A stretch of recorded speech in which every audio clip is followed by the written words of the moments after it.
Welcome to the deep dive.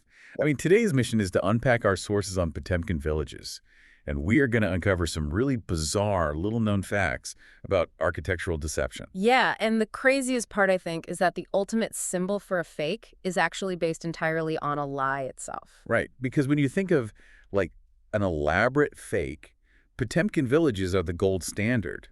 But the original fake villages never even existed. Exactly. It's like historical inception, a fake fake.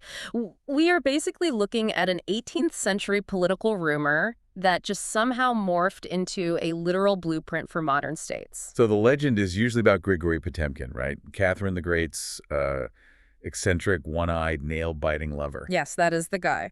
And the story goes that back in 1787, he built these portable cardboard cutout villages along the Dnieper River, just to hide the region's poverty while Catherine was touring Crimea. But according to the sources, modern historians completely agree he did absolutely no such thing. He did decorate towns for the visit, sure. Right, but he was totally transparent about them being temporary, festive displays.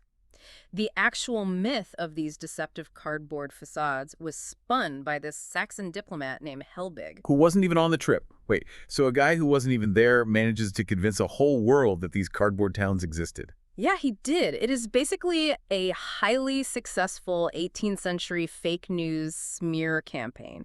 He tapped into this massive insecurity at the St. Petersburg court, which was just this fear of being manipulated by the inner circle. Oh, wow, so it just played right into their existing paranoia. Exactly. The metaphor is just way too juicy to ignore. But the wild thing is that this fiction was so compelling, it eventually gave governments an actual playbook for building physical fakes. Right, so the rumor literally turns into concrete, like Kijangdong in North Korea, right in the demilitarized zone. From far away, it looks like this prosperous town with these brightly painted, multi-story buildings. But if you look through telescopic lenses, you see those buildings are literally just empty concrete shells. There is no glass, no interior rooms. They do not even have floors. Wait, really? No floors at all? None. It relies totally on forced perspective and distance. Your eye naturally fills in the missing details if the outside looks complete. Caretakers literally just flip timers for lights and sweep empty pavements to keep up the illusion. That is wild. But it is not just totalitarian regimes doing this.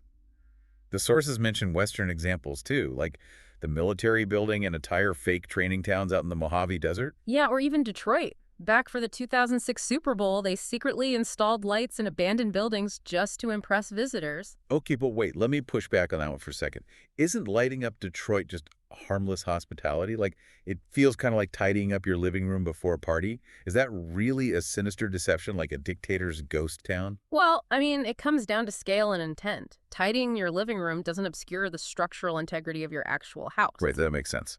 But when you create a citywide illusion of economic occupancy to hide systemic urban blight, you cross right back into that Potemkin territory. You are actively altering a visitor's fundamental understanding of the city's reality. So it's the difference between cleaning up and actively hiding the rot.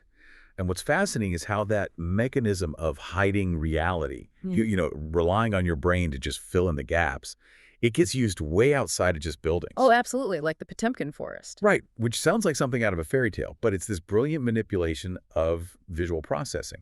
The sources talk about places like Minnesota where they use these aesthetic strips. Yeah, these thin lines of trees, maybe just 6 deep, planted specifically along the highways. And their whole purpose is to completely hide massive clear-cut logging from passing motorists.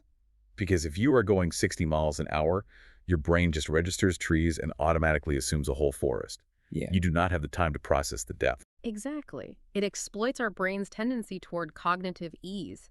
We accept the two-dimensional facade because actually investigating the three-dimensional reality takes effort. Wow.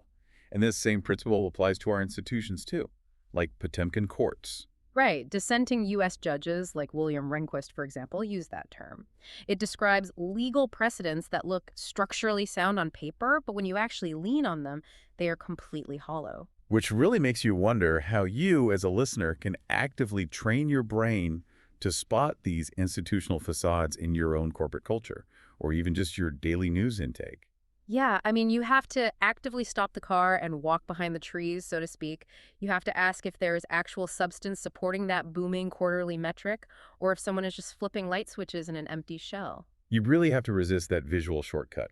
So we've gone from an 18th century rumor about an eccentric prince all the way to concrete shells and hollow legal frameworks. It is a pretty incredible journey for a concept that started as a total lie. It really is. And it leaves me with one final thought for you to ponder. We spend so much time curating our photos, our achievements, and our lifestyles online to project this perfect image. Are we all actively constructing and living inside our own digital Potemkin villages?